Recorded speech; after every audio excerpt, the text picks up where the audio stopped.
Nous vous informons que ce programme est déconseillé aux moins de 10 ans. Un crime cauchemardesque. On a retrouvé du sang dans l'évier, la baignoire et par terre. Il y avait tout l'attirail pour découper un corps. Un suspect rusé à l'identité mystérieuse.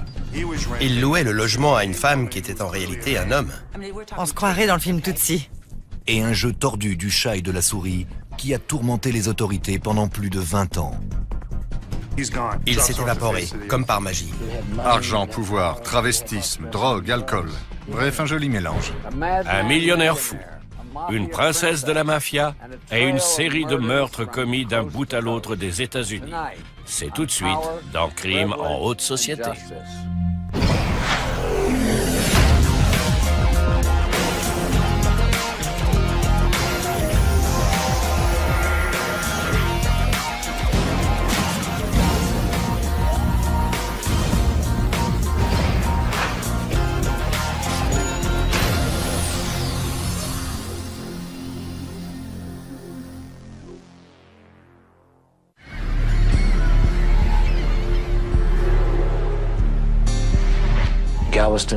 Galveston n'est pas le bout du monde, mais vous pouvez l'apercevoir de là-bas. Septembre 2001. Un fils et son père pêchent en bord de mer à Galveston, au Texas. Le garçon a repéré des sacs qui flottaient. Quand il a aperçu un torse, il a hurlé qu'il y avait un corps dans l'eau. La police est appelée sur les lieux. Il manquait la tête. Il y avait 3 sacs plastiques en tout. L'un contenait 2 bras, le deuxième renfermait une jambe et le dernier l'autre jambe.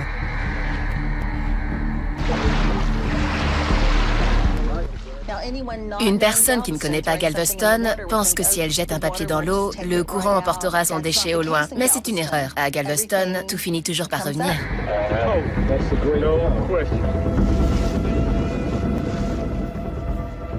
Plusieurs indices sont découverts dans ces restes macabres.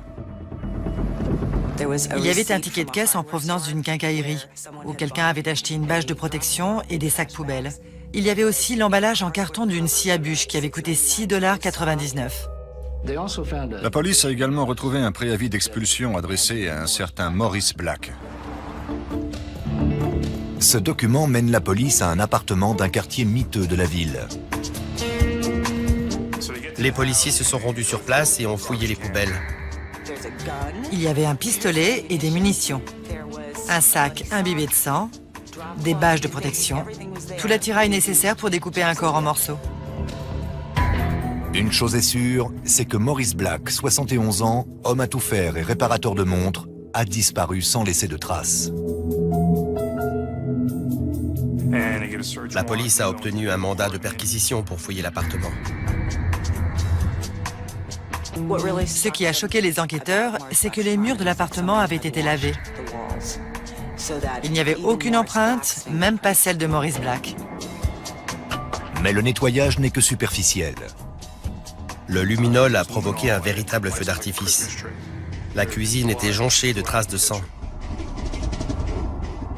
Les traînées de sang mènent jusqu'à l'appartement voisin de celui de Maurice Black. C'était un véritable carnage. Il y avait du sang dans l'évier, dans la baignoire, par terre. La police a également trouvé des chaussures ensanglantées, un couteau à éplucher, une bâche de protection. C'était une atmosphère vraiment macabre. Quoi qu'il soit arrivé à Maurice Black, nul doute que ça s'était produit dans cet appartement. L'appartement est loué à une femme d'âge moyen prénommée Dorothy Signer, l'une des locataires les plus étranges du propriétaire. Cette personne était en fait un homme habillé en femme et qui portait une perruque de bien piètre qualité. Le propriétaire a déclaré à la police que c'était la femme la plus laide qu'il avait jamais vue. Prétendant être sourde-muette, Dorothy Signer ne communique que par écrit. Elle payait ses loyers avec plusieurs mois d'avance et toujours par mandat postal. C'est une situation extrêmement rare pour un logement aussi miteux à Galveston. Elle n'était pas originaire du coin. La police a donc effectué des recherches, mais n'a trouvé aucune trace de l'existence d'une Dorothy Signer à Galveston. Ce mystère épouvantable frappe le littoral texan aussi violemment qu'un ouragan. Tout le monde veut savoir comment un malheureux homme à tout faire peut finir découpé en morceaux dans des sacs plastiques. Et quel rôle a pu jouer l'étrange voisine dans cette histoire? Les enquêteurs se concentrent sur un indice découvert dans l'appartement. Une carte de rendez-vous chez un opticien pour un certain Robert Durst. Ce monsieur avait rendez-vous pour récupérer une paire de lunettes.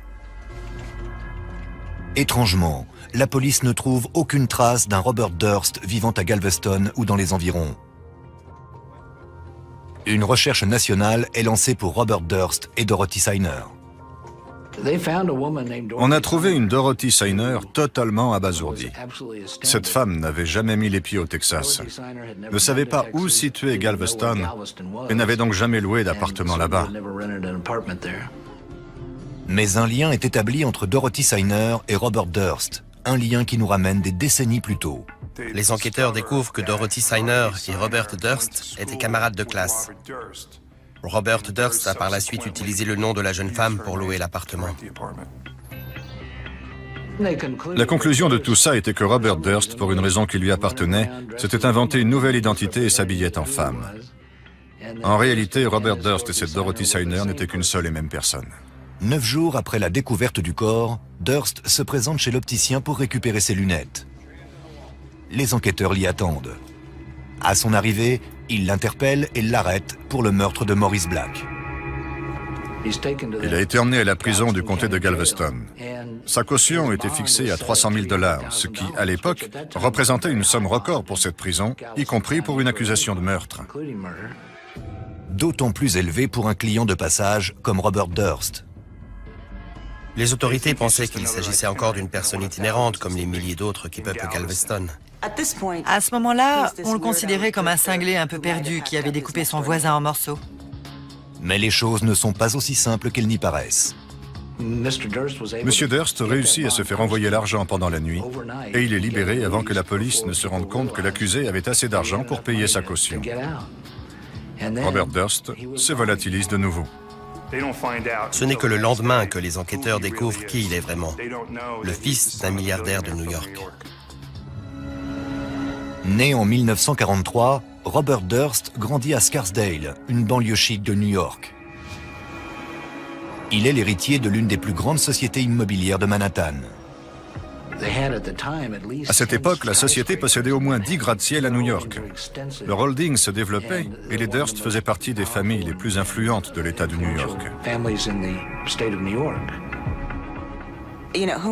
Qui aurait pu imaginer un seul instant que l'héritier d'un empire immobilier de plusieurs milliards de dollars à New York logerait dans un appartement miteux de Galveston au Texas, au loyer mensuel de 300 $ et habillé en femme. La fortune n'est pas gage de bonne santé mentale. En fait, vivre dans le luxe peut avoir de drôles d'effets sur les gens, et cette affaire en est une parfaite illustration. Après que la police de Galveston a libéré Robert Durst, elle découvre que ce n'est pas la première fois qu'il est accusé de meurtre. Arrêté suite au meurtre et au démembrement macabre de Maurice Black à Galveston, Robert Durst paie sa caution et disparaît. Mais ce n'est qu'à ce moment que la police découvre le passé troublant du suspect. Au début des années 70, Robert Durst travaille pour la société immobilière florissante de sa famille. Il occupait un poste moyennement important au sein de l'entreprise Durst. Il gérait des immeubles et collectait les loyers. L'une de ses locataires s'appelle Cathy McCormack. Elle était issue de la classe ouvrière de Long Island, lui d'une famille très fortunée de New York. Au bout de plusieurs rendez-vous, ils se sont mis en couple, puis quelques temps plus tard, ils se sont mariés. J'ai rencontré Cathy à l'université. C'était une fille très drôle et très courageuse. Elle était gentille et très belle aussi. C'était une perle. Au début, Cathy et Bob semblent faits l'un pour l'autre. Il avait 29 ans et elle 19 quand ils se sont rencontrés. C'était un peu le prince charmant qui rencontrait Cendrillon.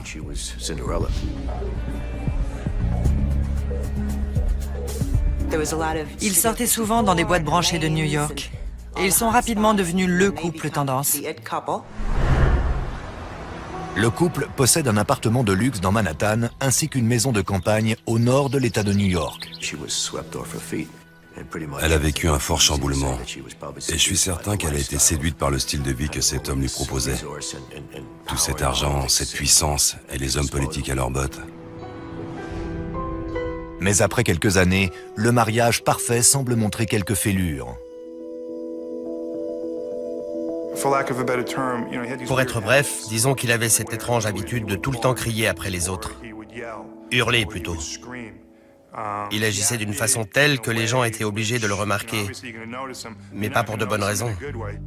Il fumait beaucoup de cannabis. C'était dans sa nature.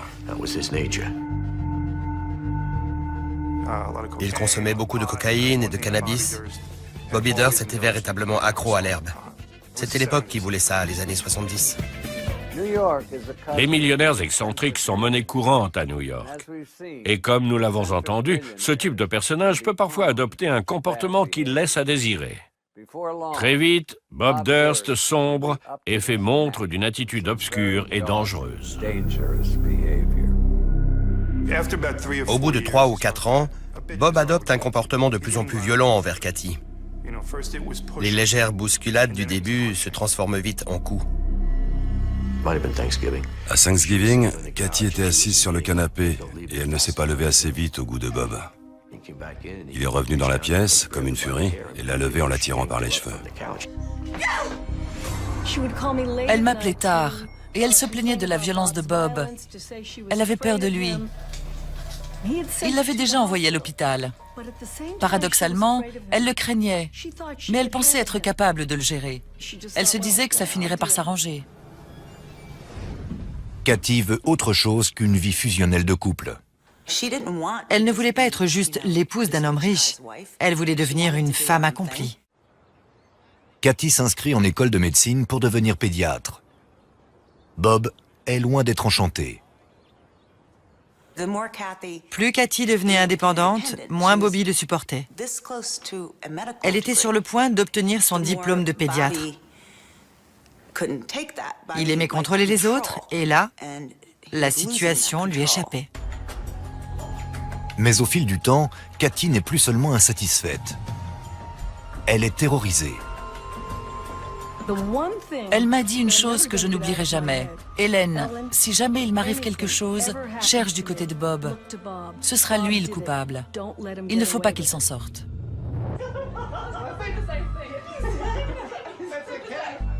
En janvier 1982, Cathy se rend seule à une soirée.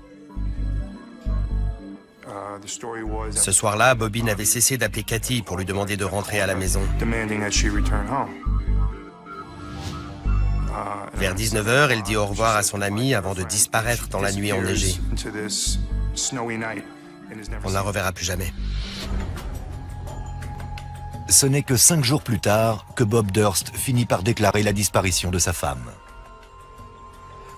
On a vérifié auprès des hôpitaux, consulté les dossiers de personnes retrouvées, ce genre de choses, rien, zéro. C'était comme si elle avait disparu de la surface de la Terre. Puis on a découvert que Bobby avait jeté les effets personnels de sa femme. Ses livres, ses manuels de médecine, tout avait fini à la poubelle. Son comportement était à l'opposé de l'attitude qu'adopterait un mari aimant dont la femme a disparu. Il était pratiquement en train de l'effacer de sa vie. La police a été mise au courant très rapidement, et c'est à ce moment-là qu'il est devenu leur principal suspect. Mais sans corps, la police ne peut rien faire.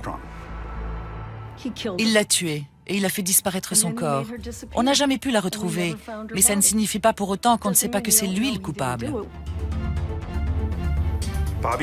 Bobby a parlé à la police, puis il a décidé de se taire et de faire appel à un avocat. À partir de ce moment-là, Robert Durst ne communique que par le biais d'une ancienne amie, Susan Berman. Ils s'étaient rencontrés plusieurs années auparavant à l'université. Ils s'étaient liés d'amitié et étaient restés en contact depuis tout ce temps. Elle était très proche de Bobby. Elle l'adorait. Il était comme un frère pour elle. Suzanne a toujours soutenu Bobby. Et ça n'a pas changé après la disparition de Cathy. Susan était journaliste, mais elle devait sa réputation au fait qu'elle était aussi la fille du truand Davy Berman, qui sévissait à Las Vegas. Davy Berman était le bras droit de Bugsy Siegel. Il a passé beaucoup d'années en prison à la place de Siegel. Et en échange, ce dernier lui a offert l'hôtel Flamingo. Elle était la star du Flamingo. Tout le monde la connaissait.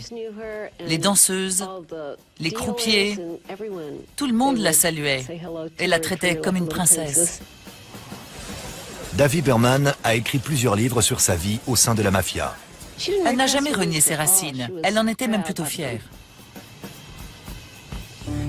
Suzanne avait une mentalité de mafioso concernant la loyauté. Elle aurait fait tout son possible pour les personnes qu'elle considérait comme ses amies. Il se peut qu'elle ait aidé Bob à dissimuler le meurtre. Quelque chose d'étrange est arrivé. Alors qu'on sait aujourd'hui que Cathy avait déjà disparu à ce moment-là, le doyen de la faculté de médecine a reçu un appel téléphonique. Une femme prétendant être Cathy Durst a dit qu'elle ne viendrait pas en cours car elle ne se sentait pas très bien. Une femme adulte étudiant la médecine n'aurait jamais appelé le doyen pour signaler un banal mal de ventre. Je pense que la femme qui a passé le coup de fil était Suzanne Berman. Elle a joué un rôle, a prétendu être Cathy et passé l'appel. Elle voulait couvrir Bob. Mais ce n'est pas le seul appel téléphonique qui intrigue la police. Bobby a déclaré qu'il s'était rendu dans le Connecticut juste après la disparition de Cathy. En réalité, d'après ses relevés téléphoniques, il a passé un appel en PCV depuis Ship Bottom, dans le New Jersey. Ship Bottom est un nom évocateur pour les enquêteurs. Cette ville est à quelques encablures d'un célèbre cimetière mafieux connu sous le nom de Pine Barrens. Et l'interlocuteur de Bobby n'est autre que Susan Berman. Les enquêteurs sont persuadés que Bobby a tué sa femme et qu'il a abandonné son corps près de Ship Bottom, soit dans l'océan, soit à Pine Barrens. Mais puisqu'ils n'ont aucune preuve, leur théorie repose uniquement sur des présomptions. L'affaire est délaissée et Bobby disparaît. Au cours de la décennie suivante, Robert Durst se fait aussi discret que possible. Personne ne sait ce que fabrique Bobby Durst. Bobby disparaît, il est là, mais personne ne sait exactement où. Il possède non seulement une superbe demeure à New York, mais aussi une autre dans le Connecticut et une en Californie. Au début des années 90, après la mort de son père, Robert Durst refait surface et tente de prendre les rênes de l'entreprise familiale. On lui annonce que ce n'est pas lui qui sera à la tête de l'Empire Durst, mais son jeune frère. En gros, si on lit entre les lignes, ça signifie que sa propre famille a peur de lui et ne veut rien avoir à faire avec lui. Sa propre famille le rejette. Sa famille le considérait un peu comme le parrain. Et ça ne lui faisait pas vraiment plaisir.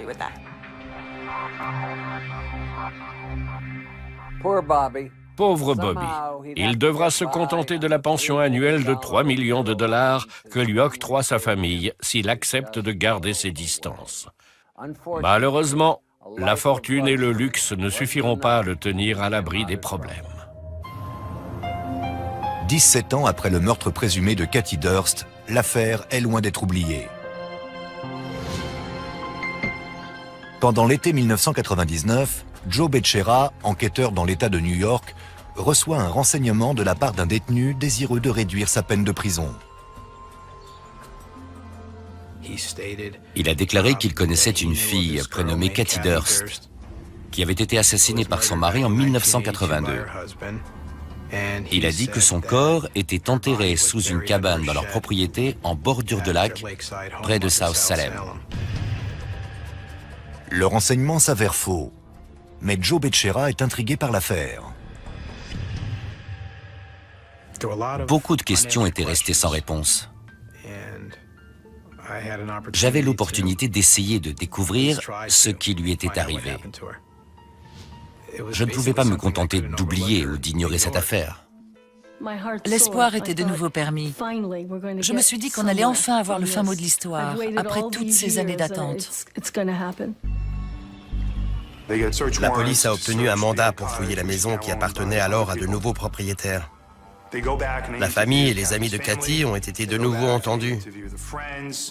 Tout à coup, 20 ans plus tard, la police s'est remise à chercher des preuves médico-légales. Les enquêteurs se penchent aussi sur la soirée lors de laquelle Cathy a été vue pour la dernière fois et obtiennent un nouvel aperçu de l'état d'esprit de la jeune femme. Elle avait bu 2 bouteilles de vin et avait pris 2 grammes de cocaïne. Les policiers apprennent que Cathy et Bob Durst ont plusieurs conversations téléphoniques agitées ce soir-là. Selon des amis proches, les jours précédant la disparition de Cathy sont obscurcis par des querelles, notamment d'ordre financier. Elle lui avait demandé quelques milliers de dollars afin de payer les frais de scolarité et ouvrir son cabinet. C'était un homme fortuné, mais très près de son argent, à tel point que Cathy était parfois obligée d'emprunter de l'argent à ses amis. Les jours précédant sa disparition, ses amis avaient tenté de la convaincre de mettre un terme à cette relation. Au dire de tous, Cathy aime les avantages liés au nom de la famille Durst. Mais il ne fait aucun doute qu'elle souhaite en finir avec ce mariage. Côtoyer les riches et les célébrités n'en vaut pas la chandelle. Il est évident que les tensions et les disputes étaient passées au cran supérieur. L'un et l'autre étaient on ne peut plus remonter à cette époque, et leur consommation de drogue n'arrangeait pas la situation. Cathy est rentrée chez elle pour chercher la bagarre, et elle l'a trouvée. Mais ce qui s'est réellement passé cette nuit-là demeure un mystère. 20 ans après, l'affaire mise au placard trouve un nouveau souffle. Les enquêteurs se rapprochent de plus en plus de ce qu'ils pensent être le terme de l'affaire et veulent prouver que c'est bien Bobby Durst, l'ex-mari de Cathy, qui est responsable, non seulement de sa disparition, mais aussi de son meurtre. Bobby était de nouveau le suspect numéro 1, 20 ans après les faits. La réouverture du dossier fait la une des journaux dans tout le pays. Dès que les gros titres sont apparus, Bobby Durst a quitté la ville pour Galveston, au Texas, où il a loué un appartement sous le nom de Dorothy Signer, une femme sourde et muette. L'accusation souhaite ardemment avoir un entretien avec l'amie de longue date de Bobby, Susan Berman, et celle-ci semble mûre pour une conversation honnête. Elle était fauchée et n'arrivait pas à décrocher de boulot.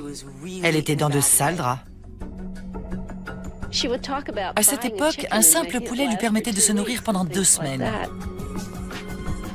Elle a commencé à réclamer plus d'argent à Bobby, plus que d'habitude. Robert Durst envoie un chèque de 25 000 $ à Susan Berman. Quand il a appris que l'enquête était rouverte, il lui a de nouveau envoyé de l'argent. Un autre chèque de 25 000 $. Au même moment, la police s'entretient avec elle pour savoir ce qu'elle se rappelle des faits s'étant déroulés 20 ans plus tôt. Et Susan Berman semble prête à tout déballer. Elle a organisé des entretiens avec le New York Times et la police de New York. Susan m'a dit qu'elle détenait des informations dont la révélation allait provoquer un véritable tremblement de terre. Je lui ai demandé de quoi elle parlait, mais elle ne s'est pas montrée plus précise. Alors je l'ai suppliée d'être prudente. Pendant toutes les années qui ont suivi la disparition de Cathy, la version de Susan était que Bobby n'avait rien à voir avec ce crime. Mais petit à petit, elle a commencé à modifier ses propos. Et à une personne, elle a déclaré que c'était bien Bobby le coupable. Quand on lui a demandé comment elle le savait, elle a répondu que Bobby le lui avait dit. Mais Susan Berman n'aura jamais l'occasion de raconter sa version. Le 31 décembre 2000, un voisin entend les chiens de Susan aboyer de façon frénétique et il appelle la police de Los Angeles. Ils l'ont retrouvée face contre terre dans sa chambre, avec une balle tirée à l'arrière du crâne. Il est impossible que Susan Berman ait laissé entrer un étranger dans sa maison ce soir-là. Elle a été abattue par derrière alors qu'elle menait son visiteur dans une pièce au fond de la maison. Elle avait confiance en cette personne. Quand j'ai appris ce qui s's'était passé, ma première réaction a été de penser qu'elle connaissait son agresseur. Bob Durst. Qui d'autre? Il réglait un problème gênant. Il a tué sa meilleure amie pour sauver sa propre peau. C'était un acte sans pitié. Sans pitié. Rien dans la scène de crime ne permet de relier Robert Durst au meurtre de Susan Berman, mais un pistage de sa carte de crédit permet de déterminer qu'il se trouvait dans les environs. La police a retracé l'itinéraire de Bobby depuis Eureka, en Californie, jusqu'à San Francisco quelques jours avant la mort de Susan. Il a ensuite loué une voiture à San Francisco, a roulé jusqu'à Los Angeles, et il se trouvait alors en ville quand Susan a été tuée. Simple coïncidence? Peut-être, peut-être pas. Mais une fois encore, la police a été leurrée. Il faudra attendre de nouveaux événements meurtriers à Galveston pour qu'elle retrouve la bonne piste. Mi-octobre 2001. Les enquêteurs travaillant sur le meurtre de Maurice Black sont incrédules suite à la disparition de leur suspect principal, Robert Durst. Il a payé sa caution et s'est enfui, comme s'il avait disparu de la surface de la Terre. Les policiers de Galveston étaient terrifiés car à ce moment-là, ils se sont rendus compte que Robert Durst disposait de suffisamment de ressources pour partir là où bon lui semblait. La police le recherche à Galveston, mais aussi à New York. Un avis de recherche national a été lancé, mais ça n'a donné aucun résultat. L'histoire du milliardaire travesti accusé de meurtre fait les gros titres de la presse nationale. Effrayé par ce meurtre et ce démembrement sans mobile apparent, tout le monde dans le pays se met à surveiller ses propres voisins. J'ai reçu un appel d'un type qui m'a expliqué que son frère était propriétaire à la Nouvelle-Orléans et que lui aussi avait loué un appartement à une femme qui était en réalité un homme. L'homme se fait appeler Diane Winnie, mais le propriétaire pense connaître sa véritable identité. Il s'est avéré que c'était Robert Durst qui louait l'appartement à la Nouvelle-Orléans. Avec une perruque immonde, comme dans le film Tootsie. Les enquêteurs passent l'appartement de la Nouvelle-Orléans au peigne fin.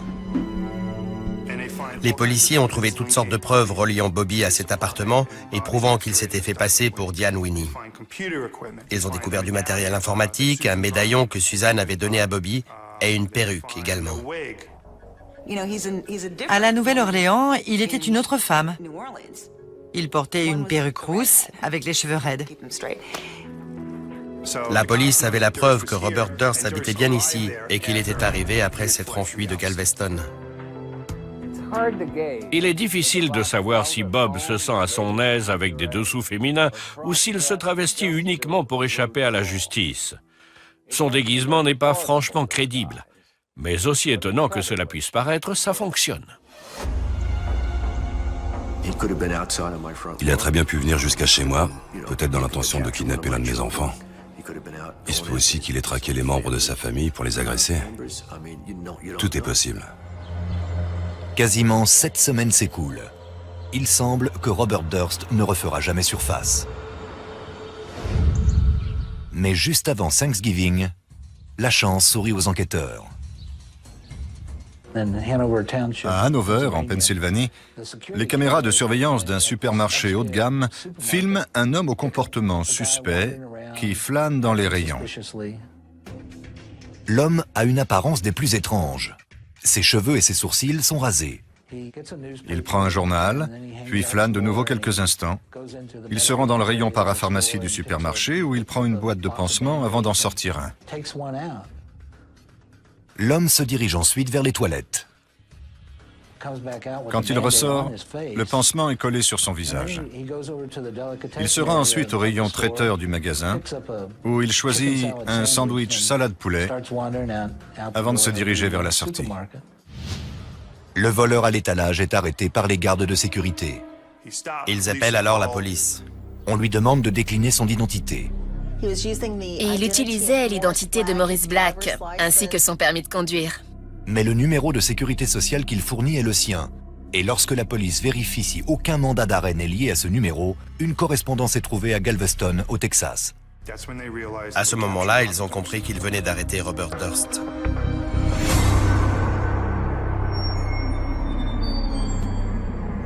L'insaisissable millionnaire est arrêté pour avoir volé un sandwich salade poulet et pain de seigle.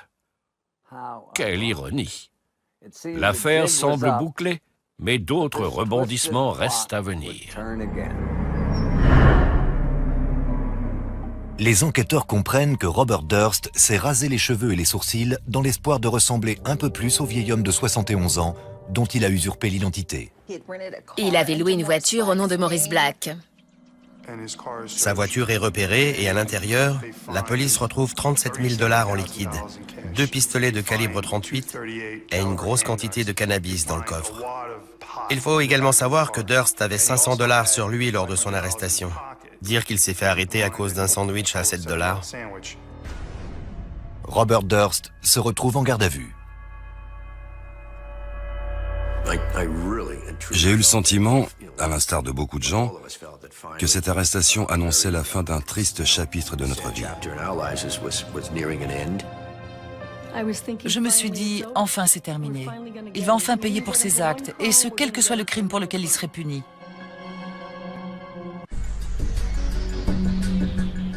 Quatre mois après la découverte macabre du corps démembré de Maurice Black dans la baie de Galveston, l'accusation prépare son réquisitoire à l'encontre de Robert Durst. Ils voulaient sa peau, tout simplement. Cet homme les avait manipulés comme des bleus. On avait un corps découpé en morceaux, un suspect, de nombreuses preuves trouvées à l'appartement, une tentative réussie de fuite. L'accusation ne pouvait pas rêver mieux. Les policiers de Galveston m'ont dit « Jim, au vu des charges qui pèsent contre lui, c'est dans la poche. »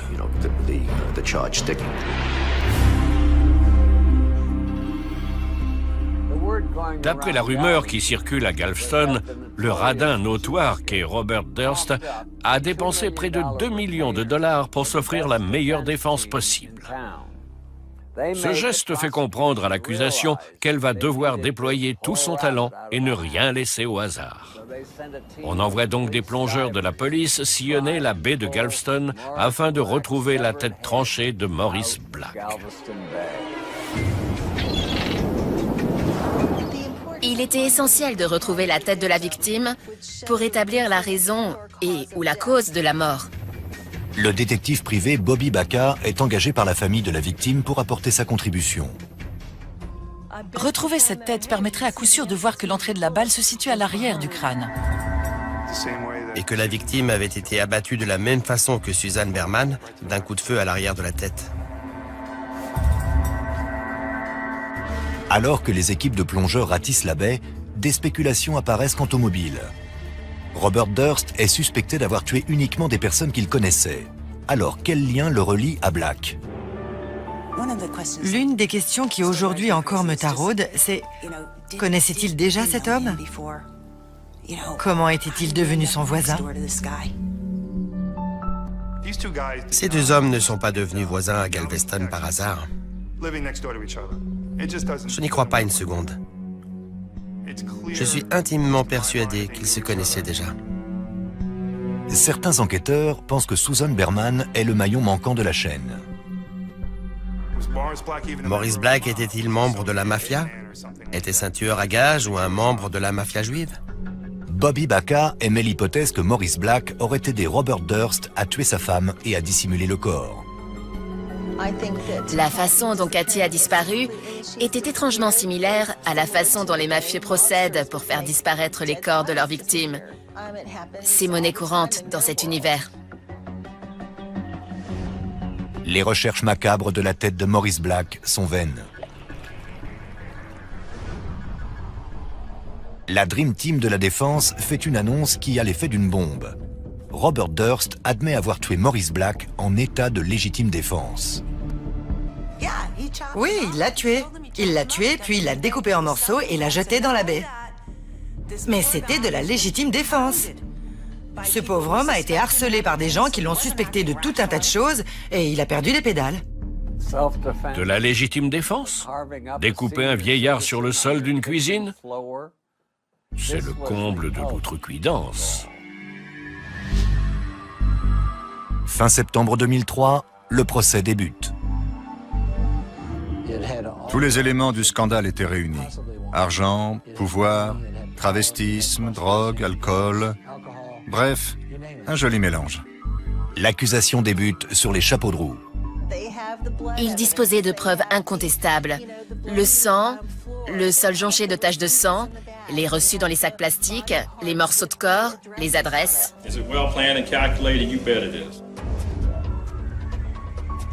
Étape par étape, les terribles circonstances du meurtre et du démembrement de Maurice Black sont reconstituées. L'accusation a présenté au jury un scénario monstrueux et plutôt inédit à cette époque. Les avocats prétendent qu'un violent passage à tabac a précipité le meurtre de Maurice Black. Avant d'être tué, Maurice a été victime d'une attaque cardiaque. Il avait de nombreux bleus sur le corps, du sang dans les poumons et des coupures un peu partout. You can't take the iceberg away from the Titanic, and you can't take away what he did to Maurice Black. La scène qui a été décrite était insoutenable, notamment le long processus du découpage du corps. Things like what this killer did just are never gonna make sense. Lorsque l'accusation conclut son réquisitoire, le sort de Robert Durst semble scellé. Il a essayé de dissimuler le crime. Il s'est pas présenté au tribunal. Tout ça a joué contre lui. On ne prend pas la fuite quand on est innocent. L'accusation s'est montrée convaincante, mais Bob Durst n'abandonne pas. Ses avocats vont se lancer dans une prestation qui va changer toute la donne. Lors du procès pour meurtre accusant Robert Durst, l'accusation vient de terminer un réquisitoire convaincant. C'est à présent au tour de la défense qui n'est pas en reste. This case is not about what Bob Durst did after Maurice Black died. La stratégie consiste principalement à blâmer la victime et à transformer Robert Durst, le tueur psychopathe, en un homme appréciable. Ses avocats ne faisaient jamais référence à leurs clients comme Monsieur Durst, mais ils disaient plutôt « mon ami Bob, ce bon vieux Bobby ». Ils voulaient nous inciter à le prendre en pitié. J'ai assisté à ce genre de scénario des milliers de fois. La technique est toujours la même, abjecte. Transformer l'accusé en victime et faire de la victime un véritable monstre. La défense prétend que Maurice Black avait un caractère de chien et que Robert Durst souffre du syndrome d'Asperger, une forme modérée d'autisme qui engendre un comportement parfois étrange. Les avocats l'ont appelé à la barre, ce qui a été un véritable coup de génie. Il allait devoir s'expliquer quant au démembrement du corps, mais en aucun cas sur un éventuel assassinat. Il s'en est sorti haut la main. Il déclare au jury que le jour du meurtre, il a trouvé Maurice Black dans son appartement et qu'il était armé. Maurice Black savait que Robert Durst possédait des armes chez lui.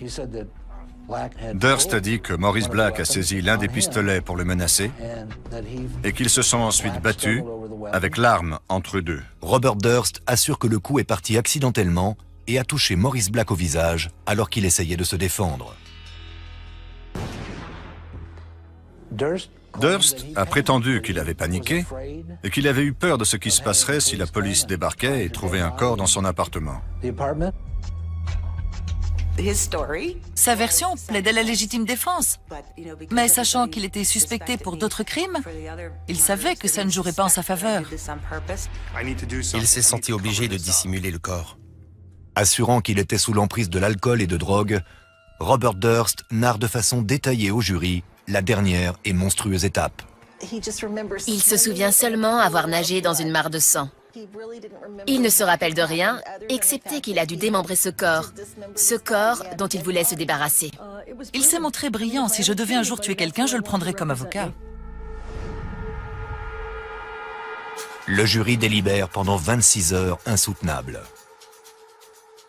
Quand les délibérations durent aussi longtemps, on se demande ce dont les jurés peuvent bien parler et ce qui les empêche de prendre leurs décisions. Mr. Foreman, I understand you have a verdict. Will you hand it to the bailiff? Après 4 jours, le jury rend son verdict. Will the defendant please rise? Will the jury find the defendant, Robert Durst, not guilty? Quand le verdict est tombé, Bobby Durst a été encore plus surpris que moi. J'étais dépitée. Je me suis simplement dit qu'il s'en était encore tiré. J'ai failli m'écrouler par terre. On dirait qu'en matière de justice, cet homme est intouchable. J'étais sous le choc. J'en croyais pas mes oreilles. Les forces de police du Texas nous avaient pourtant assuré que le procès était, je cite, gagné d'avance. Il n'a pas été inculpé pour avoir découpé un corps, ni pour aucun autre crime. Si le jury ne reconnaissait pas Robert Durst coupable de meurtre, aucune autre condamnation n'était possible. Le jury a certainement pensé que la scène réunissait 2 personnages peu recommandables, dont l'un armé d'un pistolet, et que tous les scénarios étaient possibles, y compris celui de la légitime défense. C'était une impasse. Robert Durst purge à peine 3 ans de prison pour possession d'armes à feu, non-présentation au tribunal et falsification de preuves. Il vit désormais en homme libre. En 2006, Bob Durst cesse légalement tout rapport avec sa famille et bénéficie d'un dédommagement de 65 millions de dollars. De quoi s'acheter plein de nouvelles robes. Alors, si une étrange femme souffrant de mutisme s'installe près de chez vous, restez sur vos gardes. C'était Dominique Dunn. Merci de nous avoir suivis.